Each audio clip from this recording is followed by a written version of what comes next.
Salut à tous, c'est Julien de la Tribune Olympienne. Je suis avec Axel, je suis avec Thomas. L'équipe est au complet pour préparer le prochain match de Ligue des Champions, le match de l'année. Comment ça va, Thomas et Axel? Ouais, on pense nos plaies là. Hein. Voilà, le temps de réaction. Déjà, les mecs, ils sont, ils sont au taquet, ça se sent. Hein. On n'est pas très solide sur les appuis là. Ouais, vous avez encore la tête un peu au fond des chiottes, c'est ça, après ce Strasbourg OM de l'enfer. Et pas dans une bonne position, hein. Non. Pas bien. Non, on n'est pas bien. Non. Bah après, il y a la fatigue aussi. C'est comme le groupe olympien. On le sait. Hein. Nous, on enchaîne les vidéos en ce moment, donc on le répète. Hein. On n'est que des passionnés, on n'est que des amateurs, donc c'est dur pour nous de tenir le rythme aussi. C'est vrai. Non, mais après, au-delà de ça, on remercie quand même l'ensemble des personnes qui nous regardent sur YouTube et l'ensemble des personnes qui nous ont fait des retours vraiment super sympas et super agréables sur les dernières vidéos. On a eu pas mal de commentaires qui nous disaient que vous appréciez ce qu'on vous proposait. Donc merci encore. Abonnez-vous, likez nos vidéos. Franchement, continuez à nous donner l'envie de faire ce genre de vidéos. L'envie d'avoir envie. Oui. Ah, c'est beau, Thomas. On démarre tout en humour, hein, cet épisode. Franchement, cette émission. Il va en falloir. Ouais, il va en falloir. Il n'y a pas grand chose, là. Exactement. Il faut se redonner d'un peu de baume au cœur après tout ce que l'on vit en ce moment. Avant d'attaquer cette semaine charnière, encore une fois, pour l'Olympique de Marseille. On le rappelle, on va faire l'avant-match d'OM Tottenham, donc on va rappeler un petit peu les éléments du match aller tel qu'il s'était déroulé. On va donner les groupes, donc les absents de chaque côté. On va parler un petit peu de nos attentes, des clés du match. On va faire un petit pronostic, bien entendu. Et dans une deuxième partie d'émission, on va répondre aux dernières questions que l'on aura reçues de vos parts en commentaire. Donc, les amis, un programme assez chargé. On va démarrer tout de suite avec le groupe de l'Olympique de Marseille pour cet avant-match de OM Tottenham. Avec les premières infos que l'on a, c'est le retour, a priori, d'Eric Bailly dans le groupe. Eric Bailly de retour, mais peut-être quand même un peu trop juste pour jouer un match entier. Qu'est-ce que tu en penses, toi, Thomas? Tu le penses apte à jouer ou pas encore? À mon avis, c'est un peu limite. Ouais. Mais je pense qu'on n'a pas non plus trop le choix. Ouais. Parce que dans tous les cas, bon, derrière, t'as que Lyon et Monaco qui arrivent, et après t'as une trêve d'un mois. Donc, ouais. Je pense qu'il faut tenter le coup. Ouais. Bon, après, c'est lui qui verra, hein, parce que je pense qu'il va pas non plus trop se péter, bien sûr, trop se mettre en danger par rapport à ça. Mais pour le match de l'année, il va falloir qu'on ait tout le monde. En toute logique, voilà, il faut que tu aies ton 11 titulaire de base. On a aussi un homme qui sera là, mais la question c'est est-ce qu'il sera apte pour 90 minutes? C'est Kolasinac. Kolasinac qui est sorti donc à Strasbourg au bout de 60 minutes de jeu à peu près. Peut-être pour le préserver. Voilà, pas blessé. Il faisait un bon match. match. Est-ce qu'il a été préservé? Axel, tu penses qu'il est apte à jouer 90 minutes de haute intensité face à Tottenham? Bon, écoute, je pense que oui, il a été préservé en vue de ce match, donc je pense qu'il va jouer. Il avait été pas mal à Francfort, je l'ai trouvé pas mal à Strasbourg. Par rapport à son expérience, sa grinta, moi, je le mets. Ouais. Bon. On enregistre aussi un dernier retour qui est celui de Pape Gueye, même si lui, en toute logique, il ne devrait pas forcément participer à ce match, sauf tremblement de terre. Mais normalement, Pape Gueye il ne jouera pas. Donc en fait, on a un groupe qui est quasiment au complet en fait, parfait pour ce match de l'année. C'est pas le cas de notre adversaire par contre, parce que ils ont quand même deux absents de marque qui sont Kulusevski et surtout Richarlison, on l'avait vu, qui nous avait fait très très mal au match aller puisqu'il avait signé un doublé. Donc deux joueurs très importants absents pour Tottenham. Axel, ça te fait plaisir ce genre de nouvelles pour le match de l'année? On va le répéter pendant l'émission, hein, le match de l'année. Par rapport à nos erreurs la défensive ces derniers temps, c'est vrai qu'il vaut mieux qu'ils soient un petit peu diminués devant. Là, ils ont plus que Son et Kane, un peu Lucas aussi. Voilà, c'est des joueurs énormes, mais bon, ils sont un peu amoindris et voilà. Je pense ça vaut le coup du coup de jouer l'offensive. Ouais. Et aussi une absence, une absence notable du côté de Tottenham puisque Conte sera suspendu. Alors la question c'est est-ce que c'est vraiment un gros coup dur pour notre adversaire. Thomas, tu penses que c'est un coup dur pour Tottenham? Ou est-ce qu'il aura quand même donné ses consignes? Non, Dans tous les cas, il sera au téléphone. Ouais, je pense que maintenant ça existe. Enfin, c'est plus trop quand même, gênant un coach comme ça qui est suspendu. Bah, surtout qu'à mon avis l'adjoint il va être relié en permanence avec Conte. Alors c'est sûr que Conte par contre c'est un entraîneur qui gueule beaucoup, Et oui. qui remet beaucoup sur le banc. Mais j'ai envie de te dire, en ce moment, Tottenham, ils sont pas forcément au mieux. Ça peut leur faire du bien aussi de pas avoir compté sur le dos. Donc, bon, écoute, je pense pas que ça va se jouer beaucoup sur ça. C'est plus l'absence de Richarlison celle-là, elle leur fait mal. Qui est plus importante parce que elle amène en plus d'autres choses à côté. On va en parler aussi, mais voilà, sur l'absence de Conte, pour moi, c'est pas anecdotique non plus, mais c'est pas non plus primordial. Je vous pose la question parce qu'en vrai, je ne sais pas du tout, mais quand un coach est suspendu comme ça, il a le droit d'aller dans le vestiaire à la mi-temps?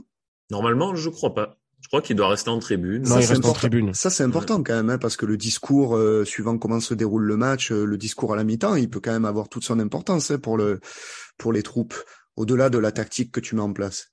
Oui, c'est sûr, mais après, oui.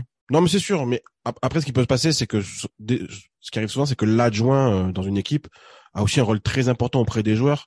Donc, bon, après, je connais pas l'adjoint de Tottenham, mais je pense que c'est pas forcément un truc hyper gênant. Puis encore une fois, leur forme en ce moment est pas top. Alors peut-être un discours nouveau, ça peut leur faire du bien aussi à Tottenham, tu vois. Peut-être, c'est vrai. Donc bon, voilà. Ouais, bah tu parlais justement de leur état de forme. On vous le met à l'écran avec leurs 5 derniers matchs. Il y a un peu de tout. Ouais. Il y a une victoire contre Everton à domicile il y a 15 jours, une défaite à Manchester United 2-0, une défaite en recevant Newcastle 2-1. Donc là, ils étaient pas terribles. Ils enchaînent en plus avec un match nul à domicile face au Sporting en Ligue des Champions. Et le dernier match qu'ils ont eu, ça a été donc à Bournemouth, un joli club de la bourgade anglaise. Bournemouth.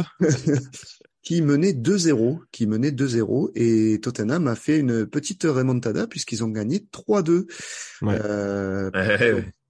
Un état de forme, j'ai envie de vous dire, entre deux eaux, mais plutôt solide, hein, malgré tout. Hein. Axel, tu les vois comment?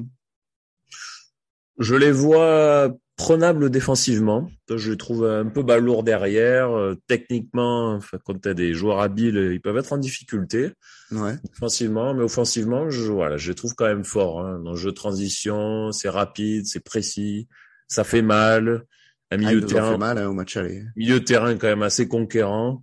Donc voilà, ils sont dans une forme moyenne. Bon, ils ont joué des équipes assez fortes aussi, hein. Manchester, Newcastle ils jouent les premiers rôles. Newcastle en première ligue, oui, tout à fait. Des équipes qui ont quand même de sacrés attaquants. Voilà, c'est des équipes quand même sur le papier qui sont meilleures que nous. Il va falloir qu'on hausse notre niveau, notamment offensivement, pour leur faire mal, quoi. Il faut qu'on leur fasse peur, il faut qu'on leur fasse mal, il faut qu'ils jouent en défense. Voilà, on doit prendre le contrôle du match. Ok. Et toi, Thomas, tu penses que cet état de forme, il est un peu en trompe-l'œil, comme le dit Axel, en fait, puisqu'ils ont affronté des bonnes équipes? Ou est-ce que, malgré tout, tu les vois plutôt dans un état de forme moyen, comme tu avais l'air de dire juste avant? Ils sont pas au mieux, je trouve. Ouais. J'ai vu leur match contre United. Ils étaient vraiment pas bons. Je les ai trouvés vraiment pas terribles. Même contre le Sporting, j'ai vu un petit peu leur match. Bon, voilà, c'était bon. Alors sur la fin de match un peu particulière hein, de ce match-là où ils ont failli être qualifiés, puis finalement non, le but par la VAR. Voilà. Mais ils avaient été menés tout le long du match. Alors j'ai un peu regardé en fait leur deuxième mi-temps où ils ont poussé, Sporting a craqué et puis ils ont failli vraiment craquer jusqu'au bout. Bon, c'est une équipe au final je trouve qui est beaucoup en réaction. Ouais. C'est pas forcément une équipe qui va t'emballer le match dès le départ. Et ça peut être un avantage comme un inconvénient parce que moi j'ai un peu peur d'une chose, c'est que cette équipe va nous contrer magnifiquement en fait. Ah mais c'est leur spécialité les contres. Oui. Et le problème c'est que j'ai peur quand même qu'on soit pas assez organisé encore derrière, qu'on soit pas assez intelligent dans nos placements parce que ça m'étonnerait pas que par exemple tu vois on ait une vraie domination là pendant un quart d'heure, 20 minutes où on les étouffe. Mais j'ai peur de ça justement parce que derrière, si tu concrétises pas, voilà, pousser, ils peuvent nous contrer, mais ils peuvent être chirurgicaux. Kane en fait, il peut être Je l'avais déjà dit pour le match aller, mais il peut tout faire dans cette équipe. Hein. C'est un point d'appui, il peut même prendre un peu de profondeur. Il a un jeu de remise qui est vraiment excellent, et puis c'est un vrai buteur, quoi. Il en faut pas beaucoup. Hein. Et puis Son, c'est un duo au final qui fonctionne très très bien. Son qui a les qualités que n'a pas Kane. Donc c'est vraiment un bon duo. Très complémentaire. Ils peuvent nous faire mal. Voilà. Ouais. Mais est-ce qu'ils ont pas quand même intérêt à emballer un petit peu le jeu, à proposer quelque chose de plus, parce que on est quand même dans un groupe où tout est encore possible, un groupe très serré, on le sait, avec donc les quatre équipes qui se tiennent en 2 points seulement. Donc c'est-à-dire que Tottenham, ils peuvent finir dernier. Ils peuvent finir dernier de leur du groupe. Si jamais ils perdent. Ah non, le Sporting sera quoi qu'il en soit derrière eux, si je dis pas. Voilà. Un match nul, voilà, c'est ça que un match nul leur suffit, hein. Un match nul leur suffit pour se qualifier. Donc une équipe comme Tottenham avec le match nul qui leur suffit pour se qualifier. Oui, ils vont défendre, hein. Ils vont être solides. Ils peuvent après nous prendre, ils peuvent nous presser, hein. Ils peuvent changer un truc aussi, hein. Ils peuvent nous surprendre, hein, par rapport à ça.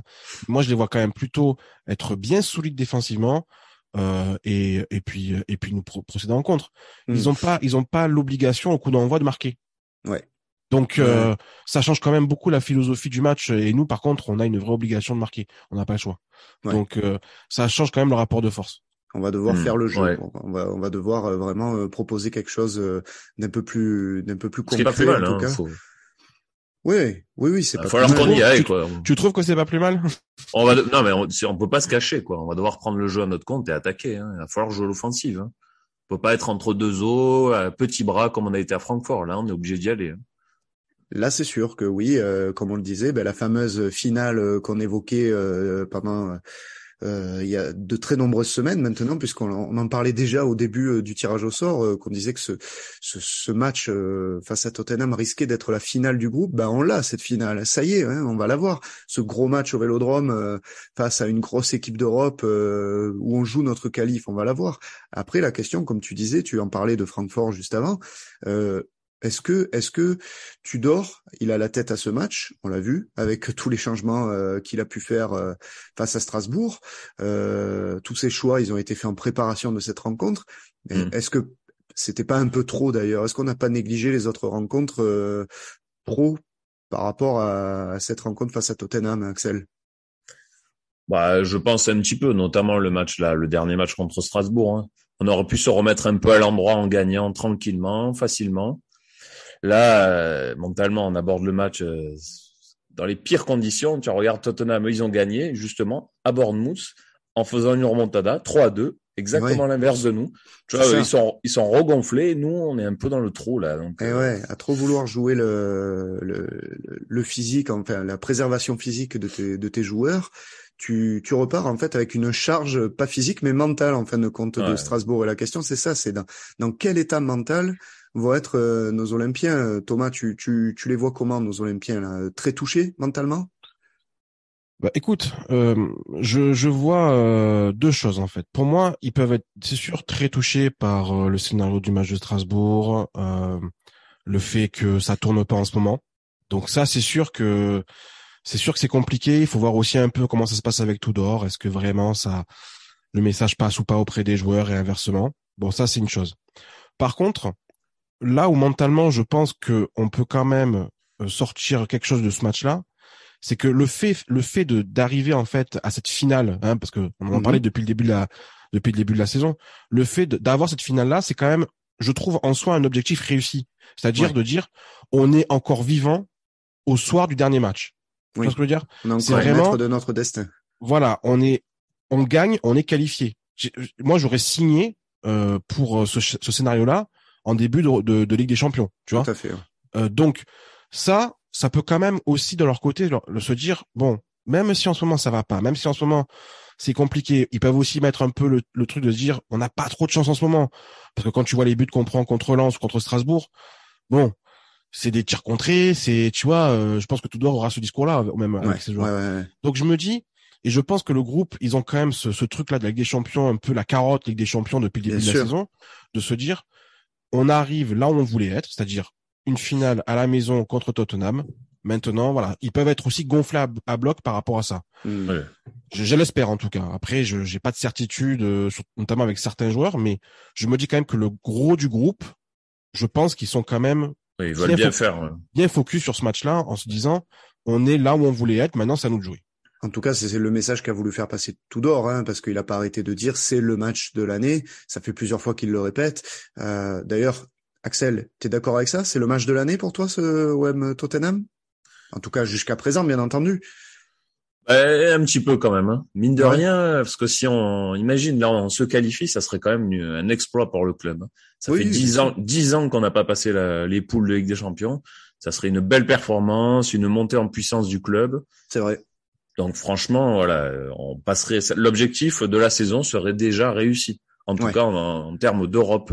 Ouais. Et je pense que même psychologiquement, sur le championnat, ça aurait une énorme influence. Hein. Il serait tout de suite peut-être un peu reboosté, on pourrait remonter la Peut-être, pente. oui, oui. Mais ça, Peut-être que... c'était ta théorie l'année dernière, quand tu disais que il fallait qu'on aille loin en Europe, en Conference League, Oui, et ça nous ferait du bien en championnat. Donc, du j'ai coup, toujours pensé ça. Quand tu es bien en Europe, ça rejaillit quand même un peu sur le championnat. Même si tu es plus fatigué par rapport à l'accumulation des matchs, ça Ouais. rejaillit forcément sur tes performances en championnat. Donc, je pense que si on gagne, on se met dans les meilleures conditions pour battre Lyon dimanche prochain. Ouais. Ouais, moi, je suis encore un petit peu, on va dire, entre deux, hein, par rapport à ce discours-là sur le match de l'année. J'attends de voir parce que justement, je me dis Tudor, il s'est un peu trop focalisé sur OM Tottenham et j'aurais préféré qu'il réfléchisse un peu plus à ce qu'il faisait pour Strasbourg OM. Oui, non, mais bien sûr. Et voilà, je me dis quand même. Il y avait d'autres pas priorités, mais disons qu'il fallait prendre les matchs un par un et pas penser systématiquement à Tottenham. Donc et puis par rapport à l'état de l'équipe, voilà, ce qu'elle produit actuellement, les ressources mentales de cette équipe, quand on voit comme elle s'écroule facilement face à Strasbourg, le match de l'année, bon, j'attends de voir quoi. Je suis non. pas encore hyper Après, emballé. après, je pense que, en tout cas pour lui, c'est le match de l'année. Oui, Parce que c'est un match sans filet pour lui. C'est-à-dire que Oui. si on gagne ce match-là, entre guillemets, ça va valider un peu son coaching depuis quelques matchs. ouais, Tu vois, dans sa ouais, recherche ouais, du 11 type, ça, tu vois, le truc, il veut un 11 sur lequel il peut compter. Et je pense que il a ce match-là en tête depuis le début. Il se dit, voilà, je vais aligner le 11 que j'imagine depuis le début pour ce match-là. Et soit je meurs avec cette équipe-là, soit on décolle. ouais, Donc ça un peut peu être le ça. match effectivement charnière pour lui, par contre, tu vois. Ouais. Parce que si par contre on fait un match mais catastrophique où on n'est pas dedans, où on n'y croit jamais à aucun moment, Voilà, c'est compliqué. Hein. C'est là le compliqué. discours, là ça va être très compliqué pour lui Oui, oui, pour la suite. ouais. Et même si derrière on se remet contre Lyon, franchement, Il est pas ça peut encore être sauvé. ça peut être vraiment un match très important pour la suite, en tout cas pour Tudor. Ouais, je suis Mm. d'accord. Je vous propose de se remémorer un petit peu ce match aller parce qu'il commence à être loin en fait. Hein. C'était le premier match de Ligue des Champions de Mm. l'Olympique de Marseille cette saison. C'est le premier gros Avec test hein, d'ailleurs. Hein. premier gros test, on l'avait dit, c'est vrai. On avait eu une première, donc on le rappelle, hein, on avait perdu 2-0, 2 buts de Richarlison après la fameuse expulsion de Mbemba qui nous avait coûté si cher, puisque en fait on était en train de sortir une grosse prestation. On avait regardé dans les yeux Tottenham pendant 60 minutes à peu près, si je dis pas de bêtises. Ouais. Puis la bourde puisque Mbemba se fait exclure en taclant par derrière Son qui partait au but et en quelque sorte l'écroulement. Alors, ce qui est marrant, ce que je trouve, c'est que c'est un scénario qui se répète maintenant régulièrement, j'ai l'impression, et qui avait eu Mm. lieu pour la première fois face à Tottenham. Vous trouvez pas? Non, Axel? Ouais. Ouais, il y a un manque d'intelligence, je trouve, hein, dans les matchs là. On lâche à des moments, grosses erreurs défensives, un gros manque d'efficacité offensive. Ouais, je trouve qu'il y a un gros manque d'intelligence dans cette équipe, notamment tu prends un Tavares, son entrée là, c'est catastrophique. Hein. S'il refait le même match là contre Tottenham, il va se faire bouffer. Balerdi, pareil, des erreurs sans arrêt. Voilà, moi j'ai peur du manque d'intelligence sur ce match, hein. De l'inefficacité offensive, ça me fait très très peur, hein, franchement. Mmh. Le scénario belle prestation, boulette et écroulement, Thomas, c'est quelque chose qui t'inquiète un peu pour ce match ou Non, pas mais spécialement? Ça peut arriver. Alors, juste une petite précision. Sur le match aller, Mbemba, le carton rouge, il est à 47e, hein. Il est juste à la... Pardon, je croyais que c'était la 60e. Je sais pas pourquoi j'avais ça en tête. Début de seconde mi-temps. Mais, oui, écoute, ce qui peut arriver, effectivement, c'est le côté grosse prestation, bourde, écroulement, oui, parce que, qui dit bourde dit écroulement. Ça, c'est sûr. C'est-à-dire que je pense qu'on n'est pas armé aujourd'hui pour lutter à 10 contre 11, même avec le public avec nous. On sera pas forcément armé. Donc déjà première chose, ça serait déjà de finir le match à 11. Je pense que ça serait déjà un premier point.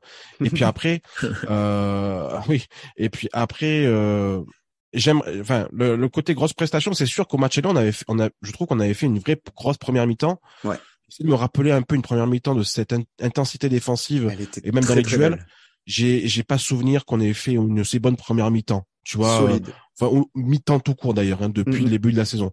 C'est sûr qu'offensivement on n'avait pas été efficace, on n'avait pas fait grand chose non plus. Ouais, on n'avait pas fait. Mais on était à l'extérieur aussi, il faut pas l'oublier. Voilà. Mais le côté combativité, impact dans les duels, pressing, etc., c'était parfait. Voilà.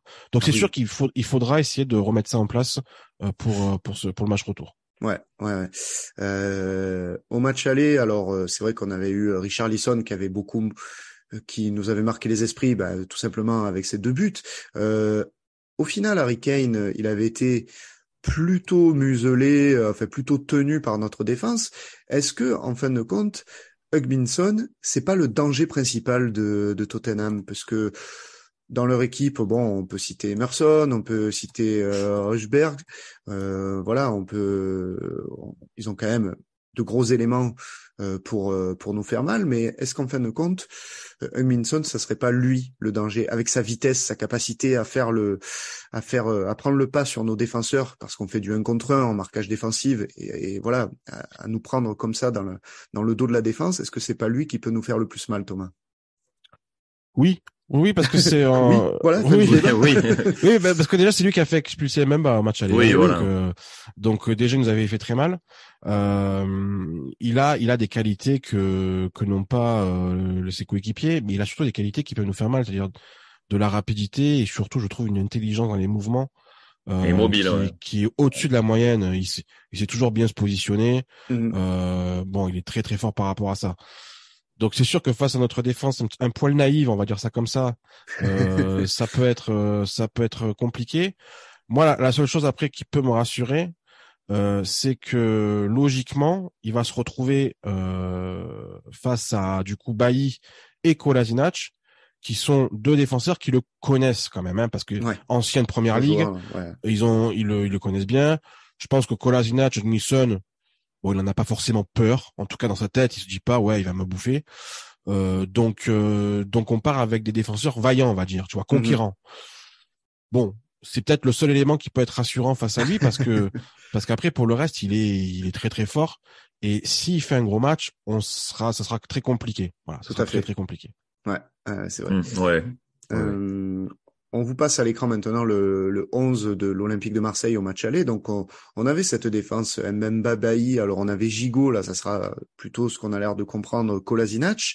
Un milieu qu'on devrait retrouver. Rongier, Verretou, Tavares et Klose qu'on devrait retrouver. Balerdi, je sais pas pour la défense. À voir un peu ce que nous réserve Igor Tudor. Par contre, en attaque, ça risque de changer puisque on avait Gerson qui était titulaire. Bon, maintenant il taille la pelouse le mercredi. Ça va être une compo quand même complètement différente et on avait Suarez aussi en attaque et on a le retour d'Alexis Sanchez. Est-ce que ça risque d'être déterminant pour vous, ça, ce retour d'Alexis Sanchez, Axel? Oui, clairement. C'est celui qui, techniquement, peut faire la différence face à une défense autonome que je qualifierais de moyenne. C'est lui qui doit faire la différence au niveau de la passe, au niveau de la technique. Lui et Harit, je dirais. Ce sont, les 2 éléments qui, techniquement, ils doivent faire un gros match. Ils doivent faire la différence. Pour moi, c'est, On s'attend de façon à ce qu'ils remettent, ce fameux 11 avec Guendouzi, Harit et Alexis Sanchez en trio, c'est ça, en quelque sorte. Moi, j'aimerais pas qu'il fasse ça, mais bon, je pense qu'il va le faire, malheureusement. Parce que j'ai envie d'une équipe plus offensive. Par rapport à ce qui a été fait à Strasbourg, c'est ce que je me dis. Thomas, toi, tu le vois comment? Les décisions de Strasbourg, elles préparent pas un petit peu le terrain pour remettre cette équipe? Oui. Non, mais oui, je pense que ça va être le cas. je vois pas trop en fait quelles vont être les petites surprises éventuelles parce que je pense que le milieu Verretou-Rongi, on va y avoir droit. Et oui, Puisque les deux ont joué 45 minutes, donc à mon avis à Strasbourg. Hein. Donc les deux ils seront là. Klaus Tavares, oui, ils sont partagés le temps de jeu aussi à Strasbourg. Et puis devant, il a reposé ses 3 titulaires. Hein, donc je pense que malheureusement, enfin sauf Guendouzi évidemment, mais Guendouzi, il n'a pas besoin de repos, quoi. Il a pas besoin de repos en ce moment. Non. Tellement je trouve qu'il est quand même bien. Donc voilà, bon, c'est sûr que bon, ce sera pas le même 11, ça c'est sûr que le match aller, hein, on est quasiment là, on peut poser une pièce dessus. Mais c'est sûr que je pense que ça va être le 11 qu'on connaît depuis maintenant quelques temps. Ouais. On vous passe maintenant aussi la compo au match aller de Tottenham, donc qui jouait en 3-4-3 en quelque sorte, avec un trio devant Kane, Son et Richarlison. Sauf que cette fois, c'est sans Richarlison. Et du coup, Thomas, ça induit un changement de dispositif, c'est ça, du côté de Tottenham? Ils ont changé de dispositif, c'est-à-dire qu'ils passent maintenant en 3-5-2. C'est-à-dire qu'ils mettent un milieu de plus Ouais.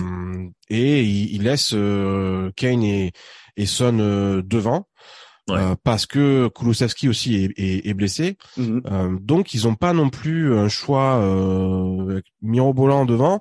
Ils ont Lucas mais qui est pas un offensif, et puis surtout c'est un Lucas qui est quand même beaucoup sur le déclin depuis maintenant quelques saisons. Donc ils ont pas trop le choix devant. Et du coup, ça leur fait un milieu plus renforcé,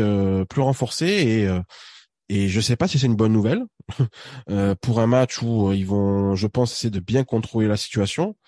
Donc oui, je pense on aura au milieu de terrain des éléments comme Højbjerg et Bentancur. Et puis ça m'étonnerait pas qu'on ait un Bissouma par exemple, tu vois, histoire d'avoir vraiment 3 gros milieux de terrain travailleurs avec un peu de création, mais surtout des mecs ça risque quand même de cadenasser le milieu de terrain quand même là. Je me dis, le problème qu'il y a, c'est qu'en face ils vont voir Rongier Verretou. Ils vont pas trembler. Non, ils vont pas avoir peur. J'ai un peu peur quand même, tu vois. Donc, est-ce que Tudor va un peu changer ses plans, justement par rapport à ça, et mettre Guendouzi, mais vraiment lui demander d'être quand même dans le milieu, pas forcément trop devant, mais ce qui voudrait dire qu'on perd encore plus en qualité offensive. Ouais. Il va falloir qu'il trouve un équilibre, parce que le milieu de terrain, là, s'il laisse vraiment le duo Rongier et Verretou face aux 3 là que j'ai cités, on est mort. Hein. Enfin, oui, on va perdre le ballon sans arrêt, quoi. On n'arrivera pas à lutter. Donc, va falloir trouver une solution. Et c'est pas simple. Hein. Je pense que l'équation elle est pas simple pour tout le monde. Ah non, c'est clair. D'ailleurs, on va parler maintenant des clés de ce match. Hein. Quelles sont les clés qui vont nous permettre de résoudre cette fameuse équation pour Igor Tudor et pour essayer de l'emporter face à Tottenham dans ce match de l'année. La première clé de ce match qu'on peut relever peut-être, est-ce que ça serait pas la fameuse fraîcheur physique, Axel? Oui, de toute façon, ce style de match, il en faut. Hein. Il faut leur rentrer dedans. Dès la première minute, il faut leur rentrer dedans. Mais la clé, c'est pas forcément le physique, ce sera surtout le mental. On joue pour la première fois là depuis Sporting devant le public. Il va falloir relever le challenge. Hein. Je suis désolé. Hein. Techniquement, il va falloir être au top. Je veux pas voir les passes ratées pendant tout le match qu'on a vu contre Francfort. Là, c'était inadmissible pour un match de Ligue des Champions. Voilà, techniquement, je veux qu'il soit au niveau. Sanchez, je veux qu'il oriente le jeu. Harit, pareil. Personne ne doit se cacher sur ce match. Pour moi, la clé, elle est plus que physique, elle est surtout technique. Tu vois, Moi, c'est compliqué, ça, parce que la technique, tu le règles pas en un match, tu vois. Non. Et tandis que le physique, tu vois que Tudor, il a pris des décisions en conséquence. À Strasbourg, s'il fait tourner, c'est justement pour ça, pour avoir cette fraîcheur au bon moment. Et on le voit de toute façon, on est une équipe d'intensité maintenant au fur et à mesure. On est une équipe qui joue D'ailleurs, quand Igor Tudor il se fait interroger, à un moment il sort la statistique, il dit ouais, je suis content, on a beaucoup couru, on a fait 120 km sur le match. Mais en fait, tu vois, c'est lamentable ça. Ouais, mais c'est ce que lui retient en fin de compte, j'ai l'impression, non, Thomas? C'est pas non. Après, on peut pas dire que c'est lamentable, parce que ça reste quand même un chiffre qui est important. On est d'accord, mais après un match pareil, il me sortir ça. Non, mais je suis d'accord. C'est pas le truc plus important. Mais ce qu'il veut mettre en avant, c'est que physiquement, on est bien. C'est-à-dire que physiquement, les mecs courent. Voilà, les mecs courent. Alors peut-être qu'ils courent pas suffisamment intelligemment, mais en tout cas, les mecs font les efforts. C'est ça je pense, il veut mettre en avant en expliquant ça. Donc, je pense que physiquement, on est prêt pour ce match-là. Voilà. Alors, je dis pas qu'on va être prêt pendant 90 minutes. Je pense on peut être au taquet, le 11 de départ peut être au taquet pendant 60-65 minutes. Il y aura le rôle des remplaçants. Pour moi, la clé du match, ça va être aussi le rôle des remplaçants qui sont décriés depuis quelque temps. Et il va falloir que les remplaçants soient bons et apportent véritablement quelque chose dans les 25 dernières minutes. Ouais. Selon évidemment le scénario du match, hein. Mais il va falloir vraiment que ça soit un groupe de 16 joueurs qui fassent la différence et non pas juste 11 titulaires. Donc pour moi ça va être vraiment ça la clé. Il faut qu'on arrive à que tout le monde soit dans le coup et que ce soit les 11 titulaires mais aussi les 5 remplaçants qui vont rentrer. Ouais. Moi, je vois aussi en clé du match quand même le rôle, le match que va pouvoir nous sortir Alexis Sanchez, parce que ce joueur, c'est un joueur d'expérience en Ligue des Champions. On l'a recruté pour ça, pour répondre à ce genre de grand rendez-vous, pour entraîner le groupe et toute l'équipe avec lui vers la bonne direction dans ce genre de rendez-vous. Pour moi, Alexis Sanchez, voilà, s'il y a un gros match qu'il doit faire en ce début de saison, c'est celui-ci. Il a signé pour ce genre d'événement. Donc vraiment, j'en attends beaucoup de lui. J'espère qu'il va pas être transparent un petit peu comme il a été lors des derniers matchs, qu'on va savoir l'utiliser aussi, parce que ça aussi c'est une chose qu'on n'a pas su très bien faire lors des dernières rencontres. Il faut qu'il ait un rôle à jouer sur ce match, Alexis Sanchez, je pense. Sinon, une des dernières clés de ce match auquel j'avais pensé, c'était tout simplement ne pas refaire les mêmes erreurs, apprendre de nos erreurs, finir en rose. Emmagasiner. Non, mais voilà, c'est ça, emmagasiner l'expérience qu'on a pu déjà prendre en 5 matchs de Ligue des Champions pour pouvoir déjà en profiter au bon moment, non? Vous en pensez pas? Vous le pensez pas? Oui. Non, mais c'est sûr qu'il faut qu'on apprenne de nos erreurs. Ça sert à ça l'expérience. Hein. Au bout d'un moment, il suffit pas juste de le dire. Il faut que dans les faits, ça se montre. Après, la bourde là de Tottenham, bon. C'est malheureusement c'est peut-être notre joueur qui a le plus d'expérience qui l'a fait. Hein, c'est vrai, ouais. c'est pas forcément lui qui va apprendre un peu, enfin beaucoup plus, parce que bon voilà, Mbemba c'est un joueur d'expérience, il est passé déjà à autre chose et voilà, je pense qu'il refera pas ce type d'erreur là. Mais c'est collectivement qu'il va falloir être meilleur, apprendre de ce qui s'est passé à Strasbourg, apprendre de ce qui s'est passé contre Lens. Voilà, tous les matchs comptent depuis le début de la saison et il y a du bon, il y a du moins bon. Il faut qu'on arrive à tout aligner ensemble. Bon, c'est pas le plus simple, hein, vraiment, hein, de tout aligner, que tout se passe bien, que les 3 derrière fassent un match de titan, que le milieu ça soit Seedorf et Pirlo, que tu vois ce que je veux dire, il faut que tout le monde se sublime. Mais on va le passer, tu sais quoi, on va le passer plus que dans les clés du match, on va le passer dans nos attentes. Voilà, stop aux bourdes défensives qui nous coûtent à chaque fois des matchs, ce genre de conneries là qu'on veut plus voir. On a encore vu à Strasbourg là des catastrophes défensives. Voilà, on va le passer dans nos attentes, ça c'est très bien. Dans nos attentes d'ailleurs, justement, pour en parler, est-ce que on placerait pas le match du Vélodrome, tout simplement, le public qui doit faire basculer le match? T'en parlais juste avant, Axel. Est-ce qu'il a pas un rôle à jouer, comme on l'a vu par le passé, le public, dans un gros match comme ça? Mais forcément, il faut qu'ils les motivent. Hein. Il faut qu'on les motive. Là, il faut qu'ils rentrent sur le terrain en ayant vraiment l'envie, voilà, de se sublimer, comment dire, qui est un dépassement de fonction en fait des joueurs. Toi, un Rongier par exemple, pas trop de dépassement de fonction, verrait tout pareil. Moi, je veux que les mecs, voilà, ils se subliment, qu'ils attaquent, qu'ils défendent, qu'ils fassent tout sur le terrain. Ça, c'est une vraie. Non, mais c'est une vraie finale. Le Rongier, tu peux pas prendre le ballon, passe latéral. Non, ça ne doit pas arriver ça sur ce match. Tu dois tenter. Moi, je veux pas qu'on sorte du stade en se disant on n'a pas tenté en fait. On n'a pas tenté, on n'a pas essayé. Moi, je veux qu'ils essaient. Même s'ils ratent des passes, s'ils ratent des choses, c'est pas grave. Mais il faut tenter beaucoup plus que ce qu'on a fait. Voilà. Mais le public doit les y pousser. On l'a vu par le passé, dans des matchs de Coupe d'Europe. Voilà, je pense à Leipzig par exemple, où on était dans le dur. Le public, il a quand même su aussi amener cette folie que tu retrouves après sur le terrain. Et ça entraîne un petit peu tous les joueurs. Moi, je pense que ce genre d'élément, ça peut vraiment faire basculer un match. Dans les deux sens, ouais.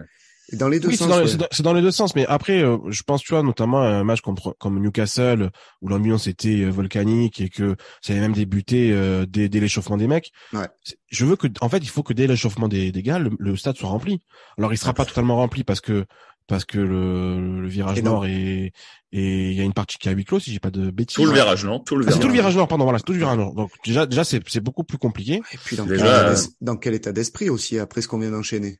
Mais en fait, c'est ce que j'allais te dire, c'est que est-ce que le public aujourd'hui, est-ce qu'il est prêt à mettre le feu après ce qu'il a vu contre Strasbourg? Pour moi, il doit le faire. C'est la Ligue des Champions. Non, mais il doit le faire, mais tu sais, c'est pas si simple, hein. C'est pas si simple. Et puis surtout, tu as un public qui n'a pas hésité à siffler en début de saison tout d'or. Ouais.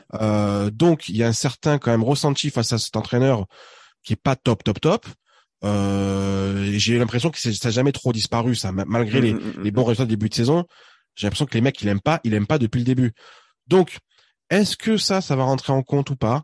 Tu sais, je veux dire, je vais rappeler un souvenir qui va pas plaire, mais bon, après je vois ce que tu veux dire. C'est un cas différent. Mais malgré tout, rappelez-vous ce qu'on avait fait pour un quart de finale de Ligue des Champions. Il y avait une grève, hein, alors que c'était un quart de finale de Ligue des Champions. On n'en fait pas tous les jours. Donc le public est capable de tout, de transcender les mecs, mais comme aussi de les flinguer, de les enterrer, parce que ils sont pas contents et que on a perdu, on a fait match nul à Strasbourg. Tu vois ce que je veux te dire? Donc tout est possible. J'ai pas de certitude moi par rapport au fait que le public va sublimer les joueurs. En tout cas, je peux te dire que voilà, moi perso, j'y serais plutôt dans l'optique de vraiment les encourager, dans l'optique de faire basculer le match justement, et d'essayer de retrouver nos fameux guerriers, comme tu le disais, Axel, le dépassement de fonction des guerriers pour ce match de l'année, puisque c'est Igor Tudor qui le présente comme le match de l'année. J'attends de voir des joueurs qui ont un état d'esprit qui correspondent au match de l'année, tout simplement. Non, mais c'est vrai. Tout à fait. Je vous propose ensuite de passer au 11 que nous a concocté Thomas. Alors Thomas, ce 11 de départ que tu nous as concocté pour OM Tottenham, à quoi il ressemble? Est-ce qu'il nous donne envie de nous dépasser? Écoute, on va voir. Il y a 2-3 cas un peu qui m'ont fait réfléchir. En réalité, j'essaie de me coller quand même le plus possible à ce que pourrait faire Tudor, même si je pense que j'aurais pas le 11 qu'il va mettre, mais bon, on va voir. Bon, Lopez évidemment dans les cages, compliqué de faire sans lui. Alors en défense, bon déjà c'est le premier cas un peu. Oui, surtout qu'il est en forme. Premier cas en défense où pour moi il y a 4 candidats, hein, on l'a dit, Mbemba. Tu as Bailly s'il est sur pied, tu as Kolasinac, tu as Balerdi. Je mets les 4 aujourd'hui un peu, alors pour le même niveau, mais on va dire en balance.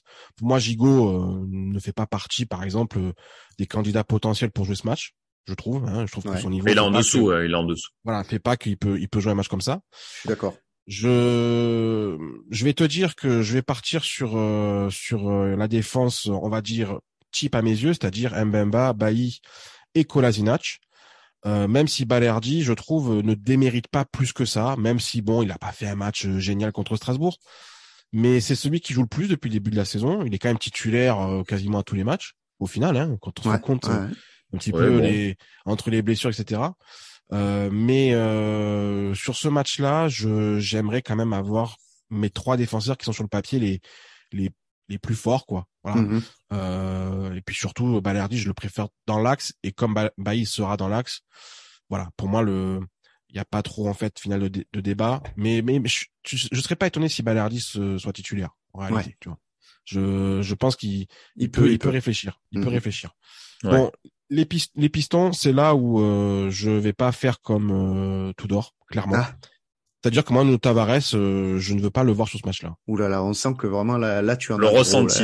Il y a une bascule. Pour moi, il y a une bascule qui s'est opérée depuis le match de Strasbourg. J'en ai déjà parlé pendant l'après-match.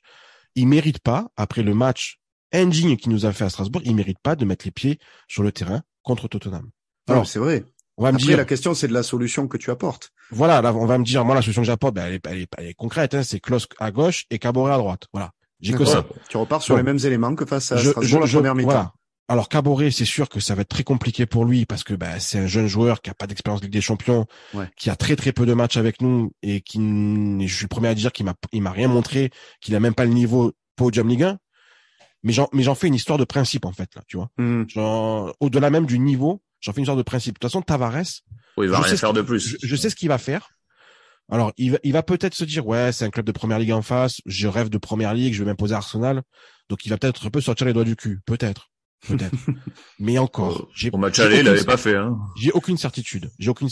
Ouais. Donc, honnêtement, si d'ailleurs Tudor veut aussi faire passer des messages à un moment donné de dire, là, ce que nous a fait Tavares, si vous voulez faire la même chose, ça sera sur le banc le prochain match. Moi, il y a des messages qu'il faut faire passer. Il faut tenir un peu ce groupe-là. Donc là, Tavares, c'est sur le banc. Et pour moi, ça ne rentre même pas en cours de match. C'est vraiment un coach à poigne, ce Thomas. Voilà. Vraiment, il laisse rien passer. Et bon. Donc, pour moi, je fais Klos Caboret. D'accord. Au milieu de terrain, moi, je suis désolé, mais moi, Valentin Rongier, sur ce match-là, je veux pas. Il avait fait un très bon match au match aller. Hein. Je veux bien, mais là, non. Là, il est cuit, là. Là, il est cuit physiquement et mentalement. C'est sûr. Et j'ai l'impression qu'il prend beaucoup sur lui. Là, tu vois, le fait des mauvais résultats, j'ai l'impression qu'il se prend tout dans la gueule. Et peut-être un peu trop d'ailleurs. Mais pour moi, aujourd'hui, là, il va pas nous apporter ce qu'il peut nous apporter sur un match comme celui-là. Ouais. C'est-à-dire de la récupération, de l'énergie, etc. Donc, je préfère avoir ce qu'on a vu, c'est-à-dire Guendouzi, Verretou. Ça marche bien. Moi, le duo a bien fonctionné. Guendouzi, quand même, je veux dire, même si il a pas fait le match de l'année contre Strasbourg, je trouve quand même qu'il rayonne beaucoup plus. Oui, il est beaucoup mieux à ce poste-là. Et puis Verretou, je l'ai trouvé meilleur avec Guendouzi qu'avec Rongier. Donc bon, c'est vrai. Je veux voir ces deux-là ensemble. Ok. Du coup, ça change mon trio. Eh oui. De base parce que Guendouzi n'est pas dans le trio. Alors c'est là où moi honnêtement j'ai eu beaucoup de difficultés à trouver mon troisième parce que bon les deux premiers c'est Sanchez évidemment et Harit voilà. Alors il y a plusieurs solutions après, c'est soit effectivement tu mets Sanchez en 9 et à ce moment-là je mets un mec comme Under même si bon il a beaucoup raté contre Strasbourg. Mais je t'entends souffler, Axel, mais il n'y a pas d'autre solution, en fait. Et ouais, mais tu disais, pour Tavares, mauvais match, tu joues pas. Non, Under, c'est un peu la même logique, quand même. Non, Tavares, c'est au-delà du mauvais match. Tavares, c'est le comportement qui va pas. Tavares, c'est le côté nonchalance, le côté, je vous ai tous pissé dessus, en fait, tu vois. Alors que Under, c'est, certes, j'ai pas été bon, mais j'ai couru, j'ai quand même fait des efforts, j'ai tenté des choses. Tavares, il avait rien foutu. Bon, bref, voilà. Tavares, c'est un autre sujet. Donc, du coup, c'est soit je mets Under, soit je pense plus tactiquement et ce sera mon choix, c'est-à-dire que je mets Sanchez du coup et Harit sur les postes de 9,5 et je mets devant Luis Suarez. Alors je sais que c'est très compliqué pour Luis Suarez qui n'a pas de temps de jeu, qui a pas j'ai l'impression qu'il n'a pas la confiance de Tudor, mais dans ce match-là, si on veut exister, il va falloir des mecs qui courent pendant 90 minutes. Et Suarez, on peut pas lui enlever ça. Voilà. Suarez, on peut pas lui enlever le fait qu'il va faire des efforts, il va faire du pressing, il va pas avoir peur en face de la défense à 3, parce que c'est une défense à 3, Tottenham. Il s'en fout. Lui, il va y aller, il va leur rentrer dedans. Après, ça fera ce que ça fera. Mais surtout, moi, je vais éviter un truc, et on est tous d'accord pour ça, c'est de dire que Sanchez, en numéro 9, face à une défense à 3, c'est très, très compliqué pour lui. Très, très dur. Donc, évitons de faire ça, essayons de mettre notre meilleur élément dans la meilleure disposition. Et puis surtout, ça sera une surprise. Parce qu'on l'a pas encore vu à ce poste-là au final. Bien sûr. Donc, Tottenham ne saura pas forcément trop comment le prendre, parce qu'ils nous ont étudié, j'imagine. Suarez, ça serait vraiment une grosse surprise. Et je pense même que Harit profiterait d'avoir un mec comme Suarez devant lui pour un peu plus combiner, voilà, avoir un point d'appui un peu meilleur, même si Suarez c'est pas non plus le meilleur point d'appui du monde, voilà. Après je mets Suarez parce que Bamba Dieng n'est pas qualifié. Si Bamba Dieng était qualifié, honnêtement, il serait titulaire. C'est sûr. Il mérite totalement. Il mérite. Donc il y a ça aussi, une erreur qui a été faite au niveau de une grosse erreur. On n'en avait pas beaucoup parlé d'ailleurs à l'époque, mais le fait de pas mettre Bamba Dieng sur la liste, tu voulais le faire partir, donc. Je voulais le faire partir, mais quand même. Non, bien sûr. C'était pas le. Tu te prives tout seul d'un attaquant. Donc voilà mon 11, qui ne sera pas le 11 aligné par Tudor, j'en suis persuadé. C'est pas sûr. Je pense que Tudor, ça sera sans surprise. Vous croyez? C'est sûr? Tu crois que tactiquement, il peut pas tenter un coup, là? Non. Il fera exactement le 11 qu'on connaît, avec Suarez devant et Harit et Guendouzi dans Sanchez, tu voulais dire devant. Oui, Sanchez. Il a déjà Suarez, c'est parce que tu le veux tellement que tu l'imagines. Non, mais moi je pense que le 11 de Tudor, il sera sans surprise à tous les coups. Je vous propose ensuite de passer à la tendance un petit peu des bookmakers. Alors à l'heure où on se parle, la tendance, la cote de Marseille, elle baisse un petit peu encore par rapport à ce que j'avais vu avant de préparer l'émission, puisqu'elle est à 2,90. La cote de Tottenham, elle augmente un petit peu, elle passe à 2,35. Le match nul est coté à 3,45. C'est assez indécis du côté des bookmakers, même s'ils voient plutôt Tottenham favori, ce qui est logique. T'en penses quoi, toi, de ces cotes, Axel? Elles sont cohérentes? Elles reflètent un petit peu la réalité du match? Oui, moi je pense. Notre cote, c'est quoi? 2,90, t'as dit, à domicile? 2,90. Pour la victoire? Ouais. Moi, ça me paraît logique, parce que Tottenham va avoir une équipe assez défensive avec que 2 attaquants et 3 milieux défensifs. Si Tudor s'entête à faire sa composition avec 9 éléments défensifs, franchement, pour marquer des buts, il va falloir s'accrocher. Ça va être compliqué, voilà, avec ce schéma tactique. Vraiment, la victoire pour aller la chercher, mais ça va être. Quand tu dis 9 éléments défensifs, tu mets Klose et Tavares dans les éléments défensifs? Pour moi, c'est 5 défenseurs, 3 milieux quand même assez défensifs, mine de rien. Oui, parce que pour moi, les Pistons ne sont pas des éléments défensifs, de par ne serait-ce que leur profil, ils savent moins défendre que attaquer. Ouais, le problème, c'est que offensivement, je trouve qu'ils apportent pas non plus énormément. Je suis d'accord, mais pour moi, c'est pas des éléments défensifs, tu vois. Ouais. Le côté 9 éléments défensifs, je te dirais, allez, il y en a peut-être 6, 7, tu vois, mais il y en a pas 9, pour moi. Ouais, mais pour moi, il y a trop d'éléments défensifs par rapport à une équipe de Tottenham qui, justement, va être quand même assez défensive. Oui, non, c'est sûr. Donc, alors, du coup, qu'est-ce que ça serait ton pronostic pour ce match? Bah écoute, beaucoup de défenseurs du côté de l'OM, beaucoup du côté de Tottenham. 0-0, voilà. Ah ouais, 0-0. On n'y arrive pas, c'est cadenassé, Tottenham qui passe avec ce nul. Un match pauvre, quoi. Un match pauvre, ouais. 0-0. Et nous, on finit dernier, du coup. Et ouais, mais comment est-ce que tu veux qu'on marque des buts avec ce Sanchez numéro 9 Pas forcément. Non, mais ça on a fait le débat un peu déjà. Tu finis pas forcément dernier, parce que alors je vous dis une bêtise, mais si Francfort bat le Sporting, on est devant le Sporting. Oui, c'est vrai, c'est vrai. Tu as raison. Donc on serait qualifié pour l'Europa League, la compétition préférée d'Axel. Et toi, magnifique. Est-ce que tu as vu la liste des équipes? Oui, tu as vu la liste des clubs? Non, parce que ça me passionne pas. Ça me passionne pas, cette compétition. Le Barça, la Juve, Manu, c'est énorme. On va se régaler. Toi, Thomas, qu'est-ce que tu vois comme résultat? Pour le dernier match en Ligue des Champions. Je rejoins totalement Axel. Alors, je pars pas sur le 0-0, mais je pars sur un partout. Parce que je pars du principe que Tottenham est qualifié en démarrant le match. Ouais. Donc, c'est hyper compliqué de battre une équipe comme ça. Conte, on lui fait pas à l'envers comme ça. Honnêtement. Ouais. Je veux dire, je connais bien ce coach, je connais bien sa manière de voir les choses. Il va leur dire, les mecs, un match nul, on est qualifié. Premier, deuxième, je pense qu'il en a rien à péter. Lui, il veut se qualifier. Bien sûr. Donc, ça va être hyper compliqué de offensivement faire quelque chose. Et déjà, le 1 partout, je suis optimiste. C'est-à-dire, je me dis, on va réussir à marquer un but. Ah ouais. Mais sinon, je pense qu'on va parce que pour moi, on aura la composition, comme a dit Axel. Mais j'y crois plus, moi, je pense que ce genre de match, tu vois, malgré ce que vous dites, effectivement, je suis d'accord et je vous rejoins à 100%.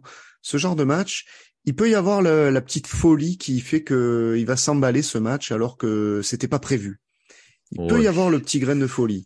Alors, je sais pas si d'un coup, ça y est, je me revois encore un excès d'optimisme que je vais sûrement vomir à la fin du match. Ah ben, je pense. En partant du Vélodrome. Mais allez, je me mouille un petit 2-1 pour l'OM. Allez. Allez, on joue, voilà, la qualif, et on continue à jouer la Ligue des Champions. Et pas l'Europa League. Espérons. Donc, n'hésitez pas à nous donner votre pronostic en commentaire, les amis. À la vue de tout ce qu'on s'est dit, des absents du côté de Tottenham, des retours du côté de l'Olympique de Marseille. Tottenham qui n'a besoin que d'un nul et qui du coup va jouer derrière. Non, je caricature, mais donc, c'est ça. N'hésitez pas à nous donner votre pronostic sur ce match. On va voir un petit peu ce que ça donne. Je vous propose de basculer dans la deuxième partie de notre émission et de répondre aux questions des personnes qui ont regardé nos vidéos et donc en commentaire nous ont laissé quelques petites questions. Donc la tribune OM vous répond, la tribune olympienne vous répond. Et on avait Une question, en fait, deux questions en même temps, de la part de l'un de nos fidèles, hein, c'est Olympia Vie. C'est le sang, Olivier. C'est le sang de la veine. Avis. Qui nous demande, en fait, si concrètement, il n'y a pas un rejet en ce moment de la méthode Igor Tudor. Donc la question, c'est, ne pensez-vous pas que le groupe fait un rejet du système Tudor, que ce soit tactiquement, mais aussi humainement? Du coup, il enchaîne un petit peu avec la suite. Et Tudor viré pendant la Coupe du Monde, est-ce que c'est un scénario possible? Alors, on va prendre les réponses, on va répondre au fur et à mesure. Déjà, est-ce qu'il n'y a pas un rejet de ce système, Thomas, tactiquement ou humainement? Ouais. Parce que le groupe lui tourne le dos, quoi. Igor Tudor. Tactiquement, je pense pas, parce que j'ai quand même l'impression que les joueurs répondent, on va dire, globalement au schéma tactique. Enfin, en tout cas, à ce qu'il veut mettre en place. Je vois pas des joueurs qui sont hors tactique avec Tudor, tu vois, qui en rien à foutre et qui font ce qu'ils veulent. Donc, il y en a qui ont du mal à s'adapter, par contre. Voilà, il y en a qui ont du mal à s'adapter. Mais je pense quand même tactiquement, ça répond présent. Par contre, humainement, c'est sûr que là, la question peut se poser. Et je pense que pour répondre à cette question, il faut voir aussi un peu ce qui s'est passé en début de saison. Déjà, par exemple, l'épisode Bamba Dieng. L'épisode Bamba Dieng, il faut savoir que Bamba Dieng, c'est un joueur qui est beaucoup aimé dans le groupe. Les tauliers comme Rongier, Payet, etc. ont énormément soutenu Bamba Dieng. Et il y a toujours eu une sorte d'incompréhension par rapport au traitement qu'a eu Tudor envers Bamba Dieng. Il y a eu ça. Il faut aussi se rappeler aussi ce qui s'est passé en pré-saison, avec le départ de Camoranesi au bout de 3 jours, et les différentes disputes qu'il a pu avoir avec notamment Gerson. Bon, je pense que malgré tout, ce sont des choses qui restent. Voilà. Surtout dans les moments où ça tourne mal. Ce genre de trucs peuvent revenir, tu vois. Donc, je serais pas étonné qu'on apprenne là dans 2-3 jours qu'il y a eu des petites frictions entre tel ou tel joueur, ou que Tudor il s'est un peu engagé avec 2-3 mecs, tu vois. Ouais. Donc ça m'étonnerait pas. Tu te retrouverais presque avec des clans alors, quoi, des pros et les anti-Tudor, quoi. Tu vois, je pense que ça peut. Ça m'étonnerait pas que au final Tudor, au bout d'un moment, ce système là, cette manière de voir humainement les choses, ça peut être compliqué, parce qu'en fait, et juste après, je laisse la parole, mais quand tu prends un 11 en qui tu fais entièrement confiance et que du coup tu rejettes d'autres mecs, au final, ça marche pas. Ou alors, il faut vraiment que ton 11, il soit intraitable et qu'il mette tout le monde d'accord. C'est ça, ce qui est loin d'être le cas. Voilà, c'est ça le problème. Donc, du coup, ça peut se retourner contre lui à ce moment-là. Tu as un 11 de départ qui répond pas aux attentes, et d'un autre côté, tu as des mecs qui cirent le banc, alors que ils pourraient prétendre à jouer, enfin à tenter la concurrence, en tout cas. À exister dans la rotation, ce qui n'arrive pas pour certains. Et du coup, est-ce que voilà, Axel, est-ce que cette partie du groupe-là, celle qui est mise de côté, ne serait pas en train de lui tourner définitivement le dos à Igor Tudor? Je pense quand même, hein. Quand tu vois la déclaration du père de Gerson, ça sent pas bon, hein. Alors lui c'est encore un cas encore plus extrême, c'est clair, hein. C'est un cas extrême, mais qui est quand même révélateur. Gerson, il est hors groupe. Luis Suarez, on le voit très peu, alors que bon, il vient d'être recruté. Qu'est-ce qu'il devient, on sait pas. Payet, il a perdu son brassard de cap. Qu'est-ce qu'il devient? Il est pêché en Costa Rica. Hein. C'est vrai.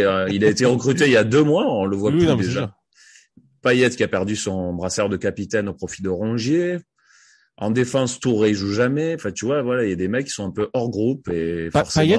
Payet, c'est pas anodin quand même. Hein. Parce que Payet, on le sait surtout que dans le passé, même si, tu sais, il a eu son discours de dire, oui, bon, j'accepte le fait de remplaçant machin, patin couffin, mais je te le dis, hein, il a su mettre la merde quand il le fallait. Dès que ça va puer pour Tudor, il va rajouter le caca.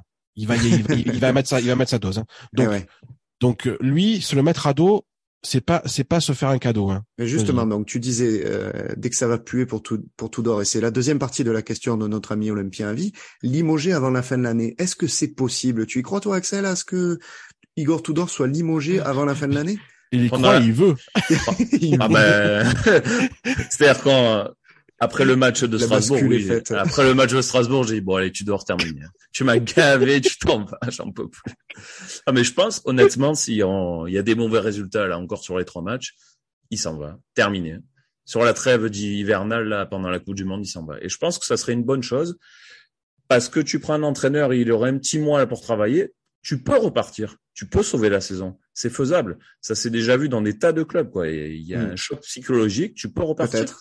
C'est faisable. Peut-être. Après, moi, là où je partage pas forcément ton avis, c'est surtout que je vois mal Longoria, après tout ce qu'il a fait et le discours qu'il a tenu, notamment au début de saison, en renforçant le rôle d'Igor Tudor devant le groupe, en disant, les gars, il y a le club, il y a l'entraîneur, et ensuite il y a les joueurs. Je le vois mal limoger Tudor, malgré quelques résultats mauvais sur les derniers matchs. Faut pas qu'il s'enferme non plus. Hein. Il faut pas qu'il s'enferme, bien entendu, mais d'un autre côté, il peut tout à fait lui dire, attention, voilà, je te mets la pression, tu vas commencer à avoir des résultats, sinon, oui, effectivement, au mois de février, on va commencer à se poser les questions, quoi. Enfin, oui, mais au mois de février, c'est déjà trop tard. Hein. C'est trop tard, février. Thomas, qu'est-ce que tu en penses? Je te vois. Non, j'avais pas entendu que tu. Franchement, j'ai du mal à y croire. Tudor viré cet hiver. J'ai beaucoup de mal à y croire parce que effectivement, Longoria a dit que l'entraîneur était au-dessus des joueurs. Ouais. Voilà. C'est quand même un mec qu'il a fait venir. Je veux dire, limite, il a viré Sampaoli pour lui. C'est ça. Hein, je suis persuadé encore aujourd'hui que Sampaoli, il a tout fait pour mettre dehors. Tu peux l'être. Donc, je pense que cette idée-là, il l'avait depuis un moment. Je pense qu'il est persuadé du fait que ça peut être la solution pour atteindre le sommet. Bon, le début de saison a été convaincant. On va pas rogner de ce qui s'est passé en début de saison, malgré le fait qu'on n'a pas forcément joué des gros clubs, etc. C'était bien, hein, on va pas se mentir. Je pense encore une fois que les résultats là effectivement vont être déterminants. Si on se qualifie pour la Ligue des Champions, c'est impossible de virer Tudor, impossible. Ouais. Et puis et même si on se qualifie pas, qu'on se qualifie en Europa League par exemple, et que tu arrives à gagner Lyon ou Monaco, voire les deux, Tudor il est encore là. Tudor il est encore là parce que je vois pas Longoria comme ça rogner un peu ce qu'il a mis en place. Donc voilà, j'y crois pas beaucoup. On espère avoir répondu à ta question, Olympien. Du coup, ça répond peut-être en partie, en tout cas, à la question suivante. La question est posée par Arcanul Milik, mention spéciale à ton pseudo. Arcanul, quoi. C'était pas mal, ça m'a bien fait rire quand je l'ai vu. Qui nous a dit d'ailleurs, c'est sympa au passage, je découvre votre émission, j'ai adoré, c'est super intéressant. Merci à toi. Tu nous disais, voilà, que Igor, pour reprendre ce qu'on disait juste avant, que Longoria avait dit en début de saison, à choisir entre Tudor et 22 joueurs, je garde le coach. Donc déjà, c'est déterminant. Donc ta question pour la reprendre, c'est est-ce que vous pensez que Longoria va faire des mouvements lors du prochain mercato et quel type de mouvement, qui part, qui pourrait venir? Axel, quel type de mouvement tu verrais de la part de Longoria, toi? Si Tudor y reste, je pense que Gerson va partir. Je vois pas comment il peut rester. Ouais. Sinon, ça va être un énorme gâchis. On est obligé de le faire partir. Ouais. Et son remplaçant, on en parlait déjà cet été, Malinowski de l'Atalanta, ça serait pas mal. Forcément, ça serait pas mal. Un latéral gauche aussi, indispensable. Quand tu vois Tavares, forcément. On se posait la question dans l'après-match de Strasbourg-OM, hein, qu'est-ce qu'on fait du cas de Tavares? Est-ce qu'on le renvoie pas à Londres? Il peut finir l'année en remplaçant. Mais bon, titulaire comme ça, seul à son poste, ça paraît impossible. Hein. C'est compliqué, ouais. C'est impossible. C'est compliqué. Je vois 1 ou 2 changements dans l'équipe, mais pas plus non plus, parce qu'il y a eu beaucoup de recrues quand même cet été. Oui, c'est vrai que tu as changé le groupe assez largement. Hein. Thomas, toi, tu vois quel type de mouvement? Est-ce que tu partages l'avis d'Axel? Écoute, je vois un peu plus de mouvement, moi, quand même. Ah ouais? Tu le penses animer ce mercato d'hiver? Ouais, parce qu'en plus, Longoria, c'est quand même son style. Hein. Il a pas peur de taper dans l'effectif. Donc effectivement, je pense que le dossier de Gerson va se terminer là cet hiver. Ils vont trouver une solution pour l'envoyer quelque part. Du coup, il y aura un remplacement déjà au poste de milieu. Je crois plus trop en Lapis Malinowski parce que si je dis pas de bêtises, il a prolongé à l'Atalanta. Alors même s'il joue pas beaucoup, il a prolongé à l'Atalanta, donc il n'est plus en fin de contrat à la fin de la saison. Donc c'est plus tout à fait la même. Pour le faire venir, c'est autre chose. Donc voilà. Après, je pense qu'il va avoir, à mon avis, des recrues sur les pistons. Quand je dis recrue, je pense à gauche et même à droite. Parce qu'encore une fois, je suis pas persuadé que Caboret fasse une impression de fou auprès de Longoria. Ça reste un prêt que tu peux casser. comme d'ailleurs le prêt de Tavares. Et encore une fois, je le dis, le Tavares, pour moi, si on peut le dégager, on le dégage. Voilà. Et vous le verriez pas tenter un attaquant? Ça serait bien. Ouais. Ça serait bien, mais j'y crois pas. Tu crois pas? Non, j'y crois pas. Je crois pas forcément à une piste offensive comme ça, parce que ou alors tu sors Luis Suarez, mais bon, ça aurait ni queue ni tête. Et après, ou alors tu sors Under. Ouais. Ah oui, peut-être plus Under, oui, parce que Under était proche de partir. Si Under s'en va, effectivement, à ce moment-là, oui, je croirais davantage. Mais s'il n'y a pas de départ devant, ça bougera pas devant. Je pense pas. Moi, je le vois bien faire un mercato pour renforcer encore le rôle du coach, tu vois, parce que comme on le dit, qu'il avait dit en début de saison, à choisir entre Tudor et les 22 joueurs, je garde le coach. Je le vois bien faire un mercato en ce sens-là, c'est-à-dire dégager les éléments qui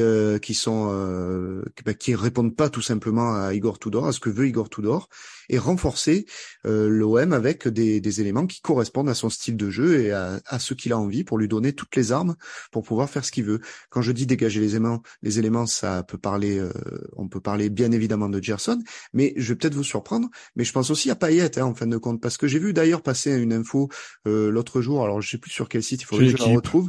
C'était l'équipe. Ouais, c'est l'équipe qui disait qu'il serait peut-être tenté de faire un challenge à la Steve Mandanda, donc d'aller voir dans un autre club, en Ligue 1 ou ailleurs.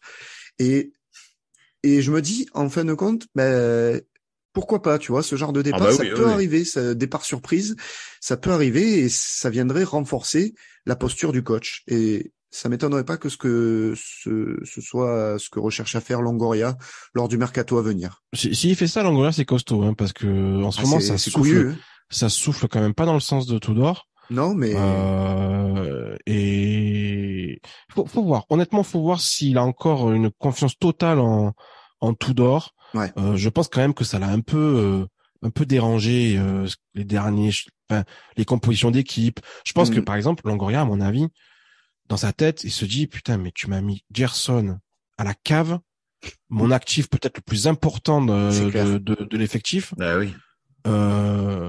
Ça peut être aussi un truc qui va à l'encontre de Tudor. Je suis pas persuadé que Longoria soit vraiment totalement solidaire de ça. Tu vois ce que je veux dire? Donc bon, à voir quoi, à voir. Ok. Ouais.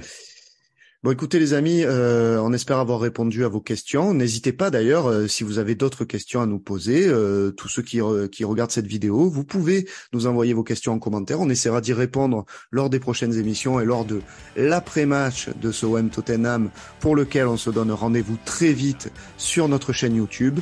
N'hésitez pas à vous abonner, à nous suivre, à liker cette vidéo et à nous donner vos réactions. Merci Thomas, merci Axel pour cet avant-match. Mais merci. On espère la qualif maintenant.